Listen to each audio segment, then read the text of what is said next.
അപ്പോൾ നമ്മൾ അമീൻസിലെ പാർട്ട് 5 ഞാൻ പറഞ്ഞ പോലെ ഇതാ പാർട്ട് 5 ഈ ഒരു ക്വസ്റ്റ്യൻ ഇത് തന്നെ ആക്ച്വലി ഒരു 5-6 സബ് ക്വസ്റ്റ്യൻ ഉണ്ട്.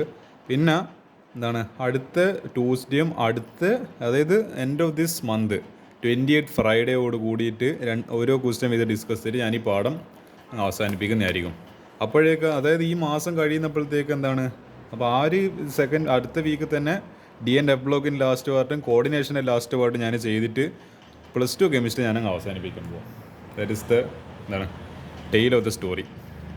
അപ്പോൾ എന്താണ് എനിക്ക് ഏകദേശം ഞാൻ ചാപ്റ്റേഴ്സ് എല്ലാം തീർന്നിട്ടുണ്ട്. +2 വീക്സ് ഓൾറെഡി പണ്ടങ്ങനെ ഞാൻ തീർത്തിയ ഈ മാസം അവസാനിക്കുന്നപ്പോഴത്തേക്ക് എന്താണ് +2 കെമിസ്ട്രിയും തീരും. ഇതിൻ്റെ നെക്സ്റ്റ് വീക്ക് മാർച്ച് 1st വീക്കോട് കൂടിയിട്ട് മാർച്ച് 5th കൂടിയിട്ട് +2 മാത്സ് അങ്ങ് അവസാനിക്കും.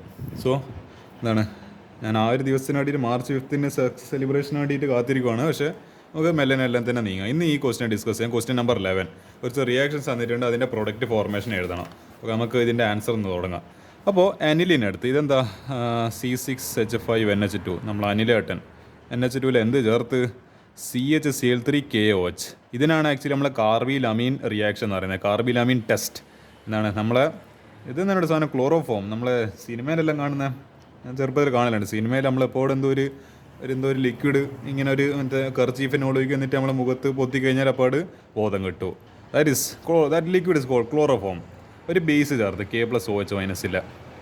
അപ്പോൾ എന്ത് സംഭവിച്ചത് ചൂടാക്കിയപ്പോൾ എന്തുണ്ട് ഈ പറഞ്ഞ ഈ NH ഗ്രൂപ്പ് എന്നുള്ളത് NC ആയിട്ട് മാറി. അപ്പോൾ എന്തുണ്ട് ഇവിടെ നിങ്ങൾ ഒരു ഡബിൾ ബോണ്ട് കാണുന്നുണ്ട്. അതേപോലെ ഇങ്ങനെ ഒരു ആറോ പോലെയാണ്. ഇത് ആക്ച്വലി ഒരു കോർഡിനേറ്റ് ബോണ്ട് നൈട്രജൻ്റെ അങ്ങോട്ടേക്ക് വലിക്കുന്നത്, നൈട്രജന് കാർബണിലേക്ക് വലിക്കുന്ന എന്താണ് അതായത് കോർഡിനേറ്റ് ബോണ്ടാണ്. അപ്പോൾ C6H5NC അതായത് C എന്ന് പറയുന്നത് സയനൈഡ് ആണെങ്കിൽ NC എന്ന് പറയുന്നത് ഐസോസയനൈഡ്. ഒരു ഫൗൾ സ്പെല്ലിംഗ് ആയിട്ടില്ല ഫീനൈൽ ഐസോസയനൈഡ് കേട്ട് ജസ്റ്റ് നിങ്ങൾ ഈ NH2-നെ NC ആയിട്ട് മാറ്റിയാൽ മതി. This will be the reaction. അപ്പോൾ നമുക്ക് മനസ്സിലായി നമ്മൾ കിട്ടിയ സാധനം ഒരു അമീൻ ഗ്രൂപ്പാണെന്നുള്ളത് നമുക്ക് തിരിച്ചറിയാൻ വേണ്ടി പറ്റി. ഓക്കെ, അടുത്തത് ബെൻസീൻ ഡൈസോണിയം ക്ലോറൈഡ്. നമ്മൾ പെട്ടെന്ന് റിയാക്ഷൻസ് എല്ലാം എഴുതാൻ വേണ്ടി ശ്രമിക്കണം. N2+Cl- ഞാൻ കുറേ കണ്ടിയ സാധനത്തിനാണ്. H3PO2 വാട്ടർ കോപ്പർ റിഡക്ഷൻ ആടാ. ഈ പറയുന്ന N2C എന്ന് പറയുന്ന കംപ്ലീറ്റ് ഗ്രൂപ്പായിട്ട് അടിച്ചോടും. എന്നിട്ട് ഒരു ഹൈഡ്രജൻ H+ ഇവിടെ കയറി വരും. അപ്പോൾ എന്ത് കിട്ടി C6H നമ്മുടെ ബെൻസീൻ കിട്ടിയിട്ട് അതായത് ഈ സാധനം മൊത്തം അടിച്ചു പോയി. എന്നിട്ട് ഇവിടെ എന്തുണ്ട് സിമ്പിൾ ബെൻസീൻ മാറിക്കിട്ടി. ഈ ബൈ പ്രൊഡക്ട്സ് എഴുതിയില്ലെങ്കിലും കുഴപ്പമില്ല, മെയിൻ പ്രൊഡക്റ്റ് എഴുതിയാൽ മതി. ഓക്കെ, നമുക്ക് ഈ എന്താണ് മൂന്നാമത്തെ ക്വസ്റ്റ്യൻ ചെയ്യാം. വീണ്ടും അനിലിൻ ബെൻസീൻ റിങ് വരച്ചെങ്കിൽ മതിയാവുന്നില്ല. അനിലിൻ NH2 വരച്ച് ഇതെന്താ സാധനം കോൺസെൻട്രേറ്റഡ് സൾഫ്യൂരിക് ആസിഡ്. അപ്പോൾ ഇവിടെ എന്ത് സംഭവിക്കും ഈ പറഞ്ഞ NH3+HSO4- എന്ന് പറയുന്ന ഒരു ഗ്രൂപ്പ് ഇങ്ങനെ കയറിയിരിക്കും. ഇവിടെ ഒരു വലിയൊരു ബൾക്കി ഗ്രൂപ്പ് പോലെ ഇങ്ങനെ കയറിയിരിക്കും. ഇതിനെ വീണ്ടും ചൂടായി കഴിഞ്ഞാൽ 453 to 473 കെൽവിനിൽ ചൂടായി കഴിഞ്ഞാൽ ഇതെന്താണ് ഈ പറഞ്ഞ SO3 പിന്നെ എന്താ ഇവിടെ ഒരു H ഉണ്ടല്ലോ. ഈ SO3H എന്നുള്ളത് നേരെ കയറിയിട്ട് ഇതിൻ്റെ ഈ ഓർത്തോ പൊസിഷനിൽ കയറിയിട്ട് അങ്ങ് അറ്റാച്ച് ആവും. പിന്നെന്താ ഇവിടുത്തെ ഒരു ഹൈഡ്രജനും ഇവിടുന്ന് മാറിപ്പോവും. അപ്പോൾ എന്ത് കിട്ടും അപ്പോൾ NH2 അപ്പോൾ ഈ പ്ലസ് ചാർജ് ചെയ്യുന്നതിനുള്ള ഒഴിവായി കിട്ടി NH2. പിന്നെ താഴെ ഉണ്ട് SO3H. ഇതിനാണ് ആക്ച്വലി സൾഫോണിക് ആസിഡ് എന്ന് പറയുന്നത്. അപ്പോൾ ഇതാണ് നമുക്ക് കിട്ടുന്ന കോമ്പൗണ്ട് എന്ന് പറയുന്നത്. ഈ ഒരു നാലാമത്തെ ക്വസ്റ്റ്യൻ ചെയ്യുക. Benzene diazonium chloride. ഇതന്നെ വീണ്ടും അതായത് അനിലിന് അല്ലെങ്കിൽ ബെൻസീൻ ഡൈസോണിയം ക്ലോറൈഡ് മാറിയിട്ട് അത് തന്നെയാണല്ലോ ചോദിച്ചുകൊണ്ടിരിക്കുന്നത്. ഇവിടെ എന്താ ജോലി ചോദിച്ചത് എത്തനോൾ. എത്തനോൾ അതായത് ഈ H3PO2 അല്ലെങ്കിൽ എത്തനോൾ ഇതെല്ലാം ചേർത്ത് കഴിഞ്ഞാൽ ഇതിൻ്റെ അന്തകനാണ് ഈ N2C. നേരെ അത് അടിച്ചു പോയി. എന്നിട്ട് എന്ത് കിട്ടി C6H6. This will be the final product. പിന്നെ ഇവിടെ നിങ്ങൾക്ക് അഡീഷണൽ പ്രോഡക്റ്റ് ആയിട്ട് എന്തും കിട്ടുന്നുണ്ട് CH3 എന്താണ് CH എന്ന് പറയുന്ന എത്തനാളും കൂടി കിട്ടുന്നുണ്ട്. ഇതാണ് മെയിൻ പ്രോഡക്റ്റ്. ഇത് പിന്നെ കുറച്ചും കൂടി മൈനർ പ്രോഡക്റ്റാണ്. ഇത് മൈനർ ഇതിൻ്റെ ബൈ പ്രോഡക്ട്സ്. ഇത് എഴുതിയില്ലെങ്കിലും കുഴപ്പമില്ല. അടുത്തത് അനിലിൻ. ഇത് ആക്ച്വലി അനിലിനും ബെൻസീൻ ഡൈസോണിയം ക്ലോറൈഡിൻ്റെ എന്താണ് ഞാൻ ഇവിടെ ഷോയിൽ കയറിപ്പോയെന്നാണ് തോന്നുന്നത്. കാരണം അവരെ മാത്രമേ ഈ അവരുടെ കലാപരിപാടികൾ മാത്രം കീഴിൽ കാണാൻ വേണ്ടി പറ്റുന്നല്ലോ. ഒരൊരുത്തിന് ഇവർ കയറ്റുന്ന ഏതെങ്കിലും ഷോയിൽ ഇതവിടെ പെട്ടുവിന്. ഈ അനിലിനിലേക്ക് അക്വസ് ബ്രോമിൻ അതായത് bromine in water bromine in H2O bromine ചേർത്ത്. അപ്പോൾ എന്താ സംഭവിച്ച് കംപ്ലീറ്റ് നേരെ ഈ ഓർത്തോ പൊസിഷൻസിലെല്ലാം കയറിയിട്ട് ബ്രോമിനെ അറ്റാക്ക് ചെയ്ത്. അപ്പോൾ ബ്രോമിൻ 2,4,6 ട്രൈ ബ്രോമോ അനിലിൻ. നല്ല ബ്യൂട്ടിഫുൾ പ്രൊഡക്റ്റാണ്. അടിപൊളിയായിട്ട് പഠിക്കുക.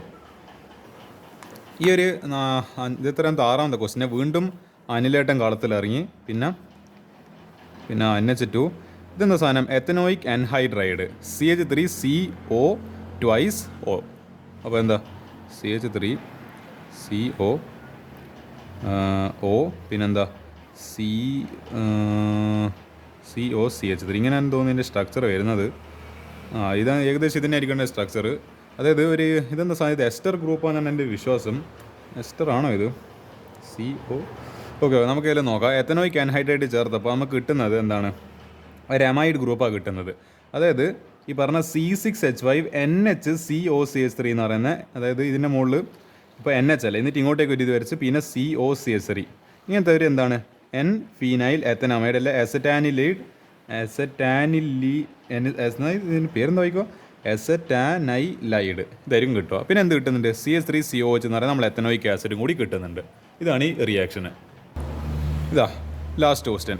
ബെൻസീൻ ഞാൻ വേണ്ടിക്ക് വേറെ കാണിക്കാം. ബെൻസീൻ ഡൈസോണിയം ക്ലോറൈഡ് ആദ്യത്തെ സ്റ്റെപ്പിൽ HBF4 ചേർത്ത് പിന്നെ Na2 എന്താണ് Cu ഹീറ്റ്. അപ്പോൾ എന്തായി മാറി? HBF4 NO2Cl. ഓക്കെ, ഇവിടെ എന്താ സംഭവിച്ചതെന്ന് വെച്ചാൽ HBF4 ചേർത്തപ്പോൾ ആ പറയുന്ന ഈ ബെൻസീൻ ഡൈസോണിയം ക്ലോറൈഡ് എന്നുള്ളത് N2Cl മൈനസ് HBF4 ചേർത്തപ്പോൾ എന്തായി മാറി? നമ്മളെ N2Cl മാറിയിട്ട് അവിടെ ഫ്ലൂറിൻ കയറി, ഫ്ലൂറോ ബെൻസീനായി എന്നാണ് എൻ്റെ വിശ്വാസം. പിന്നെ എന്ത് സംഭവിച്ച്? NaNO2 ഇൻ കോപ്പർ ചേർത്തപ്പോൾ എന്ത് വന്ന്?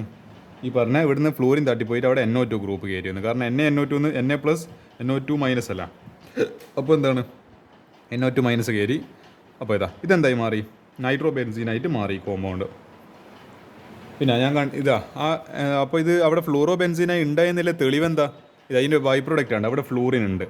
അപ്പോൾ ഓക്കെ, അപ്പോൾ സാധനം എന്താണ്? ഫ്ലൂറിനാന്ന് മനസ്സിലായി. അപ്പോൾ എന്താണ് ഞാൻ പറയില്ല, ഈ NAയും പിന്നെ എന്താണ് ഈ പറഞ്ഞ BF4ഉം. അപ്പോൾ ഇവർ രണ്ടുപേരും ചേർന്നിട്ട് പാർട്ട്ണർഷിപ്പ് ആയിട്ട് NaBF4 ആയിട്ട് ലവ് ആയിട്ട് പോയി. N2ന് പിന്നെ സിംഗിൾ പെർസെൻറ്റ് ആയതുകൊണ്ട് പിന്നെ പറഞ്ഞിട്ട് കാര്യമില്ല. നമുക്ക് നമ്മളെ വേണ്ട കോമ്പൗണ്ട് കിട്ടി, nitro benzene. This will be the final answer. അപ്പോൾ ഇതാണ് ഈ ക്വസ്റ്റ്യൻസിൻ്റെ ആൻസേഴ്സ് എന്ന് പറയുന്നത്. എത്ര ക്വസ്റ്റ്യൻസ് ഉണ്ട്? 7 ക്വസ്റ്റ്യൻസ് ഉണ്ടായിരുന്നു, സബ് ക്വസ്റ്റ്യൻസ്. ഇനി നമുക്ക് ഇതോടുകൂടി ഇത് തീർന്ന് ഈ ഒരു 8ാമത്തെ ക്വസ്റ്റ്യനും എത്ര റിയാക്ഷൻസ് ഉണ്ട്? 9 കൺവേർഷൻ റിയാക്ഷൻസ് ഉണ്ട്. നല്ല ഡേഞ്ചറസ് ക്വസ്റ്റ്യൻസ് നിങ്ങൾക്ക് വേണ്ടിയിട്ട് ഇങ്ങനെ കാത്തിരിപ്പുണ്ട്. അത് അടുത്ത വരുന്ന ട്യൂസ്ഡേയും. പിന്നെ ഈ ഒരു 5ാമത്തെ ക്വസ്റ്റ്യൻ എന്താണ്? ഈ പറഞ്ഞ 7 കൺവേർഷൻ ക്വസ്റ്റ്യൻസ്. അപ്പോൾ 7 + 9 total 16 conversion reactions waiting soon. അപ്പോൾ വരുന്നുണ്ട്. ഞാൻ ഈ ഏകദേശം എൻ്റെ എല്ലാ NCERT സീരീസ് തീരാനായിട്ടുണ്ട്. നിങ്ങൾ കൃത്യമായിട്ട് ഈ ചാപ്റ്ററൊക്കെ മര്യാദ പഠിക്കുക. നല്ല റിയാക്ഷൻസിൽ എഴുതിയിട്ട് തന്നെ ചെയ്യാൻ വേണ്ടി ശ്രമിക്കുക.